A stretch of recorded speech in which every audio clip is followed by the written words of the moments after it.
Hi, this is Laurie, This is Peter. and I cannot whistle for the life of me. Yeah, me. It's not. I have no talent for you. I have no ability. Your mother could whistle. She though. sure could. Mhm. She's lost her ability. She used to do this thing, where she'd stick her Yeah. fingers in her mouth Yeah. and tweet, and Yeah. we'd be like half a mile away, and we'd hear that and come running. Yeah. Because that meant get your ass home. Yeah. It's time to come home. And everybody, just all the kids in the neighborhood heard that and started running home. Yeah. We've been at wedding receptions and your mother do that. Yeah, And loud. That's not my mother. That's my aunt, and I know. Mm-hmm. Yeah, get over there. And recently, a couple of years ago, I guess, somebody told me that. Mm-hmm. Yeah, I just ran them over. It's like, yeah, Yeah, my auntie said, yeah, she'll be my ass if I don't get home. yeah. Anyway, so here we are. We're with Action Heroes LA glad to be doing another classic. We haven't done a classic movie in a while, Right. and I want to do more. We've had some requests Yes. that I'd like to honor someday, but But yeah, we got to We'll get get to to a lot of those. we got to get to them. But this one is named Bridge on the River Kwai. I've called it forever Bridge over the River Kwai. Yeah, Bridge on the River Kwai. From the 1953, I think, or 57. I think mean, it was 53. Yeah, the classic film, Bridge on the River Kwai. See, there's the title. Mm-hmm. And it's from 1957, starring Sir Alec Guinness and who we all know, William Holden, who we all Yes. know if you know old movies. And I would say Sessue Hayakawa, who's had an interesting, I just recently found out, is a Japanese actor who came to Hollywood during a silent era and started and was in a lot of movies. You know what I found out of? Just now. Yeah. Just when I brought it up a few minutes ago, before we started recording. Anyway, so Alec Guinness, who I knew from Star Wars, of course, as Obi-Wan Kenobi, the OG Obi-Wan Kenobi. Yeah, and the thing is, when I saw him in this movie, and he was such a good actor, and I was such a young kid, I absolutely hated him. Yeah. I wouldn't watch anything with him in it. Alec Guinness in it. But when he came up in Star Wars, I said, who is that guy? He's like the best. Obi-Wan Kenobi. Oh, man. Yeah, and he's the guy It's I like, hated. that dude? All right.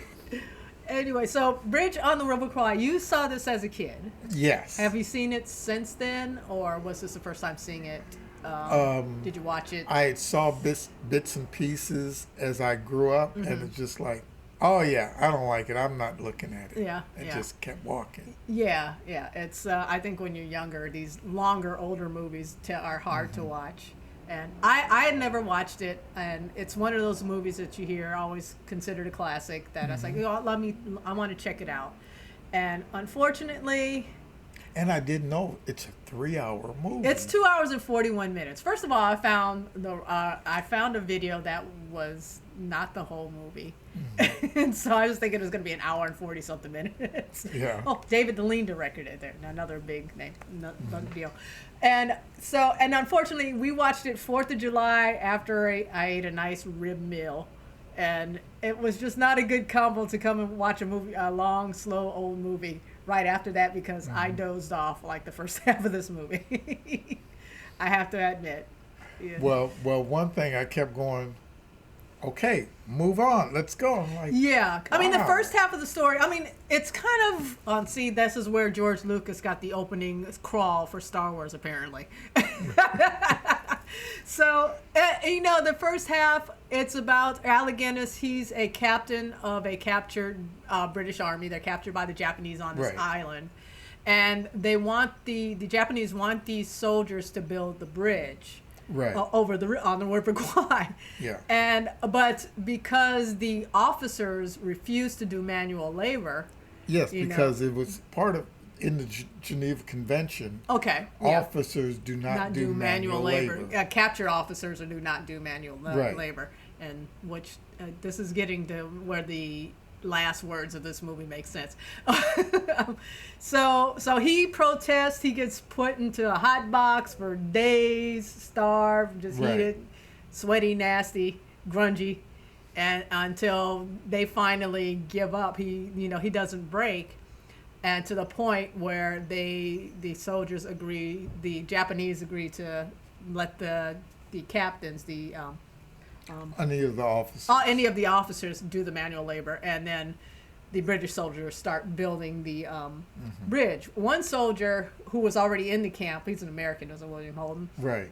He ends up escaping and going back to civilization, but he gets drawn into a mission to go back to the POW camp and blow up the bridge. It's a secret mission. Because the thing is, and why I hated Alex Guiness so much in this, is because although he went all through that as an officer, then he came back and said, "We're going to build the best bridge we can build." Yeah.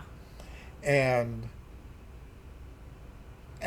the way he talked to some of his some of the people with under his command, I was just like, you never help the enemy, period. Yeah. And that's the way I was brought up. That's the way it should be. And again, but when you really looked at the way that the movie was shot and the movie was done, he was actually doing a very heroic and kind of a no-nonsense, let me show you what we can do type of thing. Well, there's this level of the British are superior to the Japanese. These Japanese people don't know how, which is kind of hard to watch in this era because the Japanese don't know how to build a bridge. They don't have the engineers. They don't have the intellectuals, the people to work on this, which is like absurd to me to see it. But that's kind of like the kind of racist, prejudiced view probably back then. But then at the same time, like I was dozing in and out of this movie the first half. When William Holden got to civilization and was put on the mission, I kind of got locked into from the rest of the movie. And I think, and it's crazy, there's the last few couple words that are uttered in this movie are the word madness. And yes. I think this movie, it's a commentary, like war is madness, is what what it all sums up to be, because Alec Guinness and his troops, they, like you said, they're helping the enemy. There's this pride in this bridge, and when Alec Guinness discovers the plot he sees the wiring that's going to blow up the bridge, and he's trying to protect it at all costs. It's like, dude, why are you? This is protect, but you're helping the enemy that is holding you captive in POW. They're the POW, and it's the which too people trying to rescue you guys, but they don't know they're trying to rescue them. But two, I hated him so much. Because he was trying to help them? Because he was helping the Japanese? Everything, yes. Yeah. And in the last, only seen it now, I noticed what he said at the end. Oh, I forget what he said. I know he kind of figured out. He was like, oh, wait a minute. What am I doing? Yeah, it was like, uh-oh. I mean, it's the madness of war. Like, he's so locked into and even just the idea of protesting officers because of Geneva, because there are rules to war. It's like, what are you talking about? It's war, you know. So no, but there are rules. There are rules, but it's madness. Yeah. And so, I thought it was an interesting movie to that was its theme. And it really didn't, it really didn't tie it in, because you're like, why isn't he doing this? What is the motivation? I think you hit the nail on the head. It is the madness of war. It's the madness of war. You can kill him this way, but you can't kill him that way. You can torture him this way, but you can't torture him that way. Right.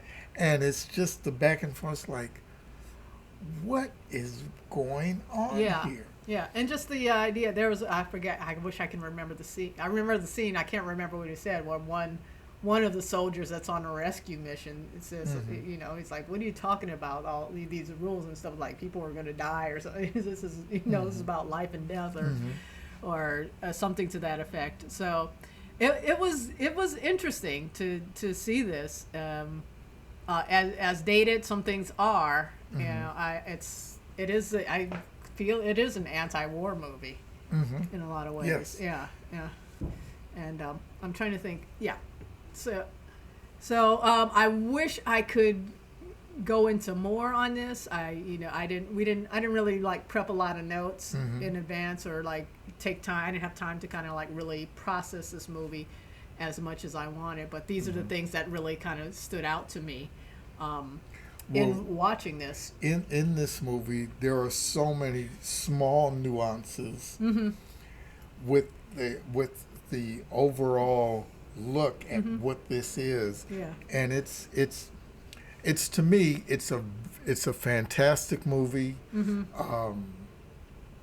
It's a fantastic movie to study so far as how it's made and what's done. But then, like, even probably in the opening scene, when you see the soldiers come back and they're